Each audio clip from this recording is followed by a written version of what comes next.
So the US-China trade war keeps ramping up as China now has a 125% tariff on US goods, and then the USA has a 145% tariff on China's goods. And who knows, this could escalate even further. I'm still waiting for 1,000% myself. I want to check in what's going on around the market, what people are saying, and let's just jump right in. So first, this is Fox, and they always say the craziest things. Have a listen. Right, the transparency in this administration is just unmatched. I mean, he wants the American public to see everything. And this is not a ceremonial cabinet. They're working, and they're telling the American people what they're doing. You can criticize them all day. You may not like them personally, whatever the Democrats want to throw at them. But they ran on an agenda, the president did. He selected a cabinet. They debate each other, but they're not backbiting, they're not stabbing each other in the back. They're duking it out in private and giving the American people what they voted for. All right, so did you get what you vote for? I always wonder where they find these people for Fox. But it was interesting because they're actually admitting that, yes, people inside the Trump White House, people inside the cabinet are fighting each other, right? But they're trying to make the case, well, they're not backstabbing each other. They're simply duking it out. So I guess that's what we voted for. But that's what's going on. There is a lot of internal strife. Also, Americans are feeling pretty queasy about the future. We got a consumer sentiment read. Essentially what it says is that Americans think inflation is going to go up in the future. Now, you do pay attention to consumer sentiment because it affects people's buying decisions. So be it, for example, if you're not sure about the future of your job, if you're worried about orders coming in, if you're worried about prices and you just can't predict anything, then you stop business activity. And I've heard that from a lot of people in our community. I've heard that from friends that I know. And also with the inflation projections and the new Trump tariffs, it just doesn't look so rosy. So this slows down everything, and people are worried businesses will stop hiring, et cetera. And that's what the concerns are. Let's see what more. This is the trade rep. His name is Greer, Jameson Greer, I believe, and see what he has to say. Sure, I'm happy to give you some detail on this. So my office, the Office of the U.S. Trade Representative, I have hundreds of people. They're split up according to regional areas, and they're working around the clock with their counterparts at the staff level. And there are pieces of paper going back and forth as countries come in and make suggestions about what they can do to have more reciprocal trade with with us. Did you guys hear that? And I wanted to play this for you because you're not going to get it picked up by reading articles or stuff like that. They're going to skip over this part, but people do that a lot where they have these Freudian slips about sort of, what they really want to say. And this has been the reality, is that China is reaching out to all sorts of countries and making all sorts of relationships. From what I can tell, and I'm just telling the truth, and honestly, as an American, I feel sad about this because I want an American president who does a good job of building friends, does a good job of reinforcing our allies. But with Trump, it's been the opposite. It's been like, call your names friends, destroy your alliances. And literally our head trade rep, he has a Freudian slip here. He's basically saying, oh yeah, China is making deals. Let's listen. Let's hear his exact words. You can hear it again. It's at the staff level, and there are pieces of paper going back and forth as countries come in and make suggestions about what they can do to have more reciprocal trade with China. Did you hear that? I literally just said it. So they know they're losing, and I promise you most of the channels won't pick this little slip up. And I just think it's worth mentioning. I notice this kind of stuff all the time. This Greer guy is a kiss up to Trump. They recently, in their cabinet meeting, everyone just bows down to Trump and tells Trump how awesome he is. And oftentimes when I see this stuff, if these are your yes people that you're working with, I can kind of see why Trump, well, this is part of it, but why Trump has a skewed view of the world. So I wanted you guys to see that. Let's listen more what Greer has to say. With us. And we're looking at those, we're reviewing those, we're communicating with them and giving them ideas so we can get to a point where the president can close these deals. He can negotiate, and if there's a deal that's good, he can consider taking it. And if not, then he'll have the. So what was going on before? And I told you guys before in the last video, the first week when they started the quote negotiations, there wasn't really negotiation. Foreign countries would come in and basically say, what do you expect from us? What do you want? These kind of things. And the U.S. trade reps weren't authorized to say anything. So there wasn't really any negotiating at all. This time around, maybe they are negotiating more, but we still don't know exactly how many countries involved. They do name a few. I think lately they're talking about Taiwan, Japan, Korea, and Israel, I believe, is some of the countries named. But I'm just telling you guys, we're losing right now, unfortunately, in the USA. China's making a lot more new relationships. The Fed, that they're keeping an eye on what Trump is up to, what inflation is. There's been talk, if we're worried about a growth scare, that the Fed could theoretically start cutting rates. But then you got to worry about inflation. So they're in a tough spot, my opinion. Stand pat. You could theoretically raise there. We'll see. They're keeping an eye, like, again, they're keeping an eye on jobs, consumption, etc. We're also looking at this. The banks are now starting to report earnings, and they're being careful not to criticize Trump too much, which is tough in this environment, because clearly this whole thing is induced by the president, and you guys know this. But as a company, also good business practice as well, you try to stay out of politics generally, but it's hard to stay silent in this particular environment that we're in. So they're in a tough spot in terms of earnings. Let's take a look at more what Jameson has to say. It's kind of interesting. Greer, that is. But in the meantime, they say it's going to cost the American household $4,800. What do you say to those households? Well, first of all, I would say with respect to those projections, a lot of those are Wall Street analysts who have a lot to lose themselves. In the first term, we put a lot of tariffs on China, and we saw similar predictions. Those ended up being wrong. All right, so that's been the prediction around, and actually I think it's more like 4,700, but 48, roughly the same thing. He kind of misleads a bit, but that's certainly what they do on TV. They need to spin as positive as possible.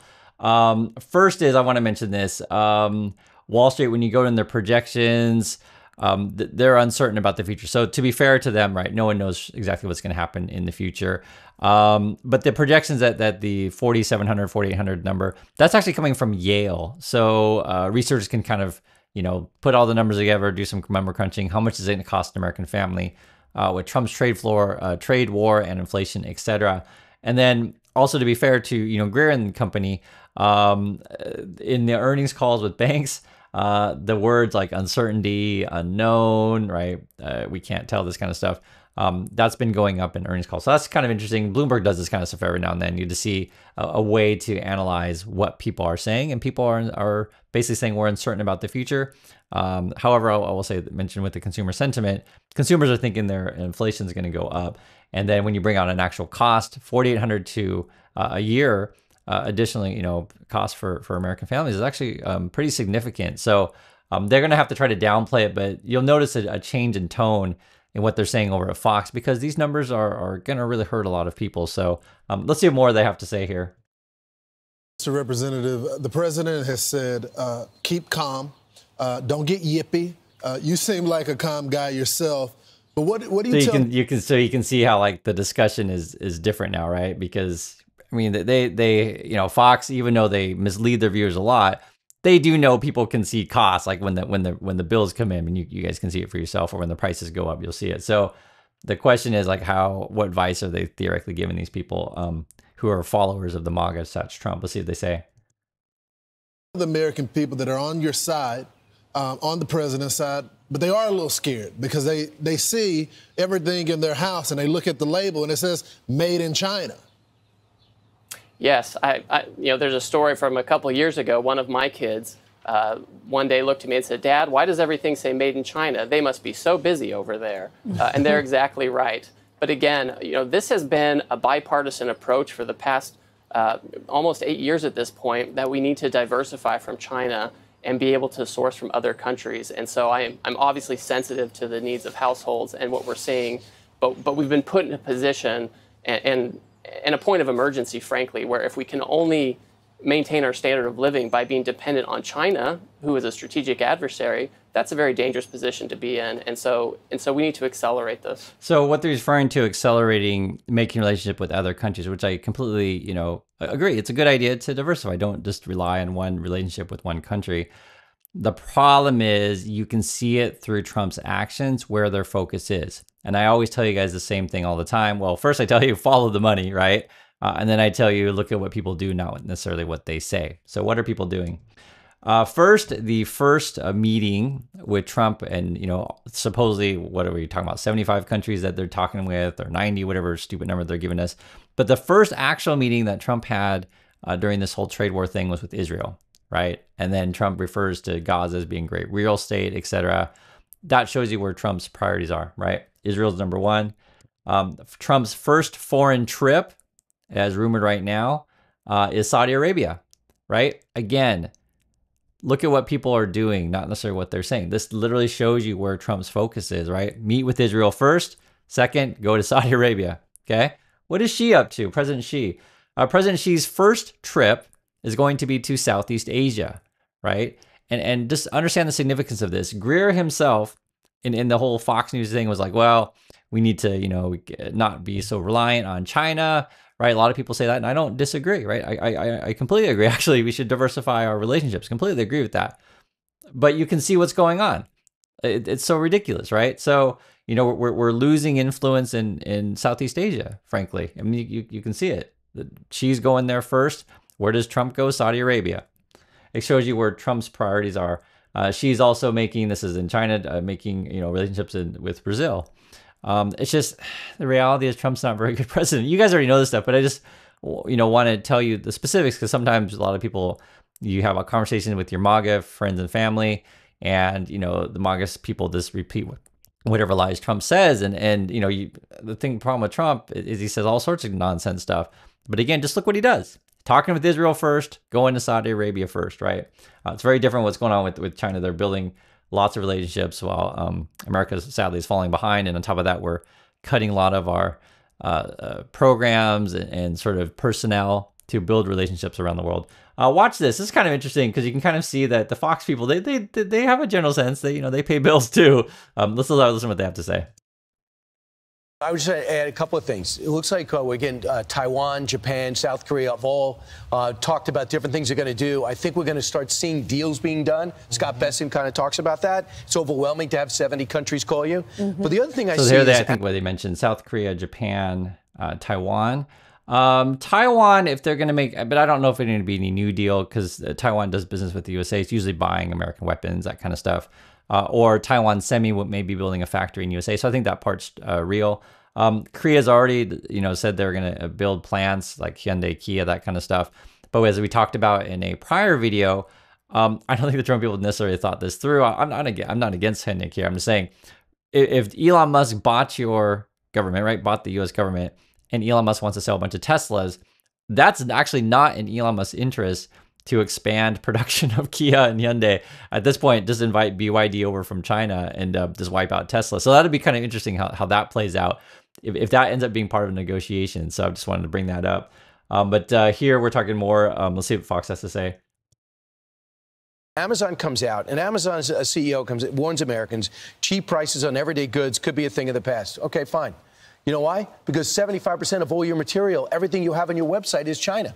And we don't even know it, doesn't say it. A lot of them are knockoffs. You don't police it. You just put it out there and say the American people aren't complaining. You know who's complaining? The entrepreneurs. I was talking to Artie Lee, the creator of LifeVac. He says that he finds out, he pioneers this, he gets a patent, spends all this money, gets all his clearances. He gets up in the morning and China knocked off his product, and it looks exactly like his on Amazon, listed right next to it. He goes to our trade representative. They go, yeah, we have this problem all the time, but they don't listen to our court decisions.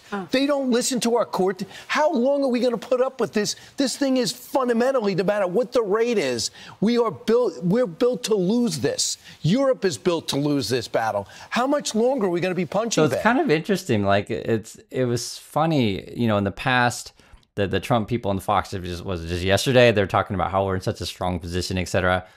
China then raises tariffs, and suddenly Fox was like flipping out, changing the script, saying now we're the punching bags. I always thought it was really, you could call it hypocritical, or word you want to say, to where they're like, oh, why does China just ignore our court rulings? How dare they? And it's like, Trump and Musk, they always hate on U.S. courts as well, because Trump and Musk hate, following the law. In to defense of, I think his name is Kilmeade over on Fox. Yeah, that's actually a real problem. That's a serious problem. IP, theft, a real serious thing. And it's hard to enforce, because if you want access to Chinese markets, you got to play by their rules in many ways. And I do agree. Some of these things, or you could say many, however you want to argue, can be unfair. And so I'm not sugarcoating. I'm telling you the truth. So, sometimes on Fox, they'll tell you stuff that makes sense. Other times they won't. The problem is that they're just not honest. And then they flip back and forth on their positions. And so, but that's not just Fox. It's many outlets out there. Even many of the left-wing channels that you watch on YouTube or can be similar to this situation, to where they always support one particular side. It is what it is. And, you know, if you tell people the truth about that stuff, people get really upset. So I don't mention it all the time, but I'm just telling you, it is real out there. And just be careful of the stuff that you watch. My opinion on any of these things, just look at everything that you can, and, you know, make a decision for yourself. That's a good way to put it. One thing I will say, though, is that regards to, you know, the reality on the ground, yes, a lot of people are going to be feeling this, because the relationship with China is you know, strong. You guys know this. A lot of companies do a lot of orders from there. One CEO said, here's from CNBC, a doomsday scenario CEO says Trump's China tariffs could shutter his business within months. It was pretty shocking. It definitely put a big damper on everyone's mood, for sure. Everyone was worried about it, thinking about it. And then when it happened, it was like, oh my God, it's way worse than anyone anticipated. And so, you know, yes, a lot of people are going to get hurt by this trade war. Hopefully it ends quick, but it's hard to say. It just feels like no one's backing down. And I feel like just Trump's putting us in a bad spot. Let's be honest with you there. And then on top of that, well, the first thing that I want to mention is, if you've been following the story, you'll know that Trump and Musk, they were purposely gutting our CIA and our FBI. And they were targeting laying off or reassigning people who worked in counterintelligence to China and Russia. Basically, they were laying off people to protect us from you know, adversaries. So, you know, China, even though we have a trade relationship with them, they're not necessarily entirely a friend. They you know, they try to hack our systems and these kind of things. And then what they're doing right now, this is both China and Russia, is they're going after, you know, hiring or getting information from our former federal workers who have been laid off by the USA. So it is what's the word to say it? I mean, I'm not happy about it. I'm trying to, you know, express my feelings on this stuff and maintain calm. It's just, the best way to say it is we keep shooting ourselves in the foot. And, you know, if you want to have a long running relationship, a long running country, treat people with respect, treat people with dignity, right? Don't create an environment where people are scared, you know, to serve the country. You know, I mean, like, that's it. Let me put it this way. There's a lot of just hardworking federal workers, like government employees, that just want to do the right thing, want to serve the country, want to do their job, right? And the Trump people are increasingly making it more difficult for them. I see it in our community. I get messages from people. I don't, you know, I can't show everyone's name or their position, stuff like that, but I know there's a lot of stuff going on right now in the USA that's frankly not good. And the Trump people or Musk people, or you want to say these, they're just self-serving individuals, and they don't have your back. And so I think one of the most important things that we do right now is keep abreast of what's going on, and just keep talking about it so people know. There's any number of stories or fires that I see on a daily basis, and it's hard for me to talk about all of them because there's just so much. And then on top of that, it's like there's just so much misinformation out there, or people gaslighting you, right? People distorting reality, and it's extremely frustrating. And I'll be honest with you, like, I want the USA to be successful, so I don't ever, like, because sometimes you get these weird comments of like people act like I work for China or something. It's just so stupid. It's like what are you talking about? Like, literally, I'm warning you, like how USA can be stronger. Like, I don't want, you know, President Xi to go all these other countries and build stronger friendships, and then Trump's just like, oh, you know, screw other countries, I'm going to put tariffs on everybody, and screw our allies, screw NATO. Like, you know, I want USA to be strong, and you know, in my opinion, make USA stronger is to get Trump and you know, his cronies and unqualified people out of office. That's just my opinion, and I don't think it's a crazy one to take. But unfortunately, in the USA, the dialogue and the discussion, the vocabulary, it's just so low. It makes it really, really hard to have any real conversations about this stuff, because you're dealing with a group of Americans that just trying to be nice about it. Don't understand a lot of stuff. I'll just leave it at that. So I do appreciate your time, everyone, and I catch you on the next video.